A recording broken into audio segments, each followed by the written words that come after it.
Hello नमस्कार, मैं हूं तनसुख पालेवार और लिंकिंग लॉस के इस लीगल ऑनलाइन प्लेटफॉर्म पे आप सभी का स्वागत है। आज जिस खबर के साथ में या आज जिस अपडेट के साथ मैं आपके बीच में हूं, मैं ईश्वर से प्रार्थना करता हूं कि इस तरह के वीडियोस अगर बनाने का मौका ना मिले तो ही बेहतर है।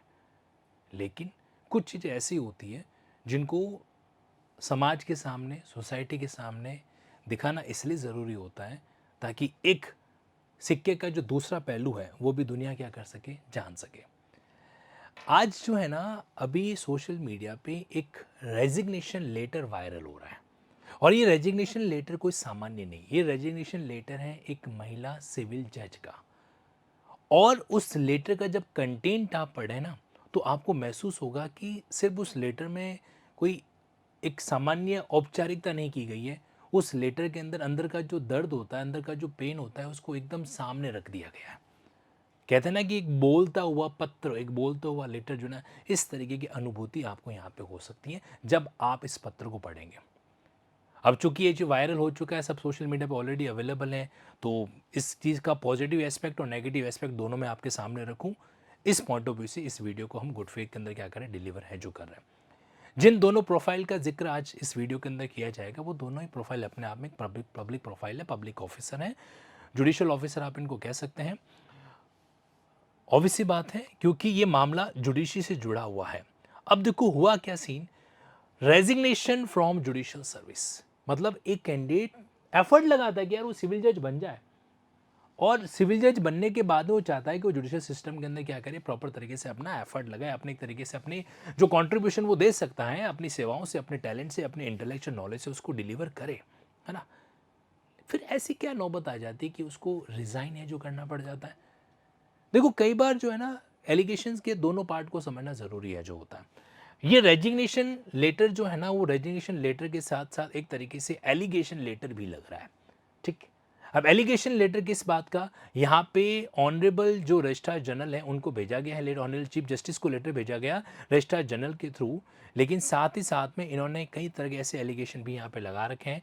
जैसे इन्होंने स्पेसिफिकली बहुत ही क्लियर वर्ड्स के अंदर एक लर्नेड जज का नाम है जो जिक्र किया, और वो जो लर्नेड जज जिनका जिक्र यहाँ पे किया जा रहा है, वो कोई यंग एडवोकेट नहीं, मतलब यंग जुडिशियल ऑफिसर नहीं है।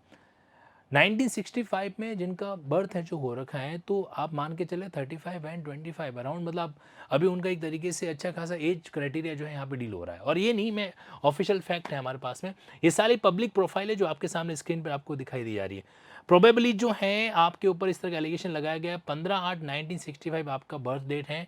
यहाँ पे मैं इस लेटर पे आ जाता हूँ, तो इस लेटर के अंदर इन्होंने एक तरीके से यहाँ पे जो बातें मेंशन की, जो मेन चीज़ें मैं आपको बताना चाहता हूँ। आपका कहना है कि आपके साथ एक तरीके से उनके स्पिरिट का जो है वो विश्वासघात है जो हुआ। ये कौन कह रहा है, वो महिला जज है जो कह रही है। यहाँ पे उनका नाम भी एक तरीके से, और इनफैक्ट सारी न्यूज़पेपर वगैरह में सब में आ चुका। आदित्य कुमार शर्मा जो कि शाहदोल मध्य प्रदेश के अंदर अपॉइंटेड है, तो उनके द्वारा जो है ये बात है जो यहाँ पर कही जा रही है। ठीक है। और उन्होंने इस तरीके से एक्सप्रेसली जो है एक जज साहब का नाम भी यहाँ पे जिक्र किया है। उन्होंने लिखा है कि जो राजेश कुमार जी गुप्ता हैं उनके द्वारा इस तरीके का जो है एक्ट किया गया, मतलब उनको जो है परेशान किया गया। देखो, एक इस चीज़ को दो नज़रिए से समझना ज़रूरी है। पहली बात ये कि इन्होंने वर्ड यहाँ पे सेक्सुअली एक्सप्लोरेशन वर्ड यूज़ नहीं किया है, तो हमें भी इस तरह का कोई भी प्रिजम्पशन नहीं करना चाहिए कि इन महिला जज का किसी भी तरीके से कोई लैंगिक उत्पीड़न है जो किया गया है। नहीं, मैं इस बात को टोटल यहाँ पे क्या करूँगा, डिनाई करूँगा कि ऐसा कुछ जिक्र यहाँ पे नहीं हुआ है। नहीं हुआ है तो हमें भी प्रिजम्पशन नहीं लेना है। हाँ, ये ज़रूर है कि इन्होंने अपने शब्दों के माध्यम से कुछ बातें ज़रूर लिखी है जो सोचने लायक है, जो विचार करने लायक है। इनका ये कहना है कि इनका एक तरीके से हैरेसमेंट है। सामान्यतः जब भी हैरेसमेंट वर्ड हमारे दिमाग में आता है, तो सीधा हमारे दिमाग में ये आता है कि एक आदमी कर रहा है और किसी औरत के साथ कर रहा है, इसका मतलब सेक्सुअल हैरेसमेंट ही होगा। नहीं, इसके अलावा भी कुछ चीज़ें होती है, जैसे मेंटल एगोनी हो गया, एक तरीके से कार का ज़बरदस्ती दबाव है जो हो गया, लोड हो गया, और या फिर हो सकता है कुछ ऐसी चीज़ें जो शायद सिस्टम के बैक साइड के अंदर दिख रही हो। तो ऐसा कैसा मामला यहाँ पर ये है, उन्होंने इस तरीके से कई सारी बातें हैं जो बताई। यहाँ पर उनके किस वर्ड को इन्होंने यहाँ पर स्पेसिफिकली क्या कहा, I ask you what message does this send to the judiciary daughters, मैं आप लोगों से पूछूंगी कि जुडिशरी की जो डॉटर्स हैं, मतलब एक तरीके से जो सिविल जज बनी हुई हैं, तो उनके साथ क्या मैसेज है जाएगा, that they may be assaulted, उनको असॉल्ट किया जा सकता है, ह्यूमिलेट किया जा सकता है, इंस्टीट्यूशनल को इरेज किया जा सकता है।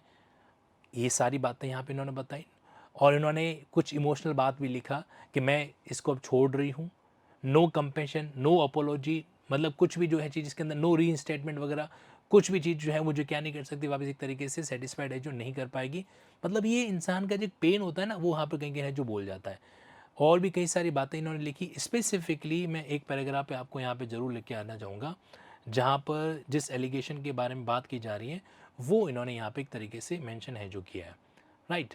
इन्होंने ये कहा कि इसके बारे में उन्होंने सुप्रीम कोर्ट, हाई कोर्ट, अगर आप ये लाइन फॉलो कर पा रहे हैं ना, तो देखिए कि उनका ये कहना है कि सी रॉ टू, उन्होंने जो है यहाँ पर registrar general, honourable chief justice, honourable high court, honourable supreme court of India, honourable president of Republic India, तो उन सभी को जो है एक तरीके से लेजिटिमेट रूट के थ्रू इस इंसिडेंट के बारे में लिखा।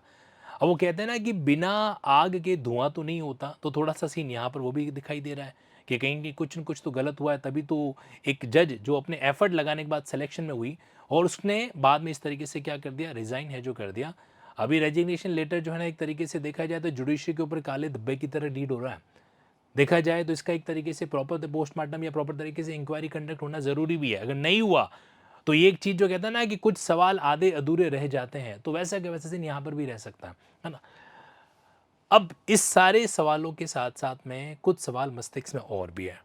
मैं आपको बताना चाहता हूँ कि इससे पहले जो है कुछ चीज़ें ऐसी भी हुई थी, जैसे ये देखिए, ये इनका एक तरीके से डायलॉग, इन्होंने डायलॉग नहीं कहूँगा, एक तरह से इनके भावाक कहूँगा, जो उन्होंने जब किया कि न कोई तमगा है, न कोई उत्सव, न कोई कड़वाहट, सिर्फ एक कड़वी सच्चाई है कि न्यायपालिका ने मुझे विफल किया, लेकिन इससे भी बुरा यह है कि उसने खुद को विफल कर दिया।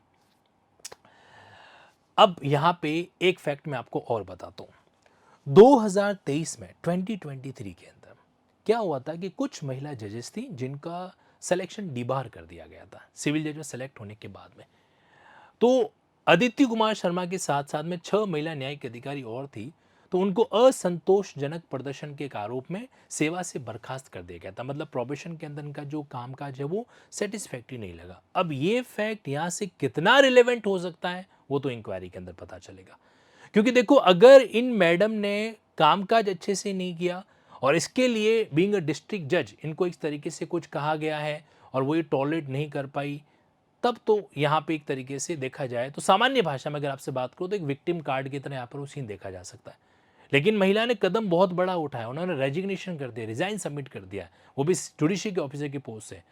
तो यहाँ पे सिर्फ जो है एक बात महसूस नहीं हो रही है, बट फिर भी ये खबर 2000 आपके 23-24 की है, तो उसमें इनके साथ साथ और भी कई थे, ज्योति जी, सोनाक्षी जी, प्रिया जी, रचना अतुलकर जैसे, उनको कुछ शर्तों के साथ सुप्रीम कोर्ट ने वापस क्या गया था, बहाल है जो कर दिया था, ठीक है। लेकिन उस केस में मतलब हाई कोर्ट ने उनको 4 को रिलीफ दे दिया, 2 को नहीं दिया, सईदा चौधरी और अदिति कुमार।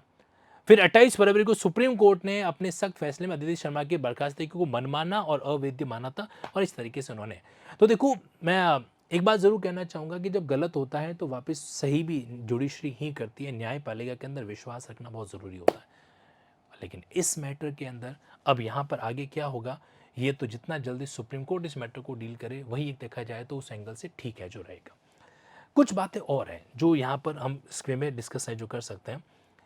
देखो, अगर 1000 चीज़ें सही चल रही है और उनमें से कुछ 4-5 चीज़ें ऐसी हो रही जो गलत है, तो सिर्फ उन 4-5 के आधार पे पूरे सिस्टम को हम इस वे में जज नहीं करें तो शायद बेहतर है।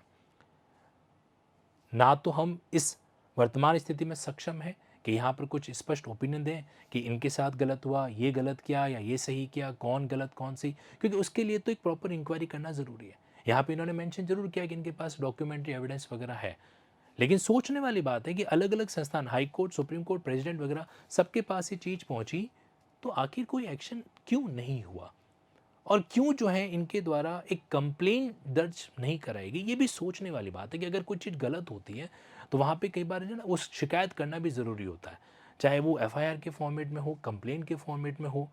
तो ये यहाँ पर कई चीज़ों का क्या करते हैं, एक सवाल भी है जो क्रिएट करती है। लेकिन इस वीडियो को सुनने वाले जितने भी एस्पिरेंट हैं, मैं आप सब लोगों से कहना चाहता हूँ, और ये मेरी शायद एक तरह से जिम्मेदारी भी है आप लोगों को इस बारे में एश्योर करूँ कि देखो, हो सकता है कि नदी का कुछ हिस्सा गंदा हो सकता है कि सागर का कुछ हिस्सा गहरा ना हो, जुडिशरी के अंदर कुछ ऐसे इंसिडेंट हो सकते हैं, लेकिन न्यायिक सेवा इस फील्ड के अंदर ऐसा भी नहीं है कि एक तरीके से मतलब एक गंदा प्रोफेशन है, ऐसा कभी नहीं है। आज भी अगर देखा जाए ना, तो कहीं न कहीं महिला की सुरक्षा की बात कही जाए तो उस केस के अंदर न्यायिक सेवा को सर्वोपरि माना जाता है। एक्सेप्शनल है ऐसे इंसिडेंट, अपवाद स्वरूप ऐसे इंसिडेंट है जो हो सकते हैं, ठीक है। बाकी ऐसा नहीं है कि न्यायिक सेवा जो है वो इस तरीके से किसी भी वे में गंदगी से भरी हुई है या किसी भी तरह की इस तरह की चीज़ें रेगुलर बेस पर होती है, नहीं। और इस केस के अंदर भी क्या चीज़ है वो सामने आना ज़रूरी है। इतना ज़रूर है कि कोई भी महिला इस तरह की कोई बात जो है ना तब तक नहीं कहती जब तक सिर से पानी ऊपर ना चला जाए। फिर भी आपका इस इंसिडेंट के बारे में क्या कहना है, रेस्पेक्टफुली, बिना किसी तरीके का कोई डेफेमेटरी कमेंट पास किए आप अपनी बात कमेंट बॉक्स के अंदर ज़रूर रखिएगा। Thank you so much.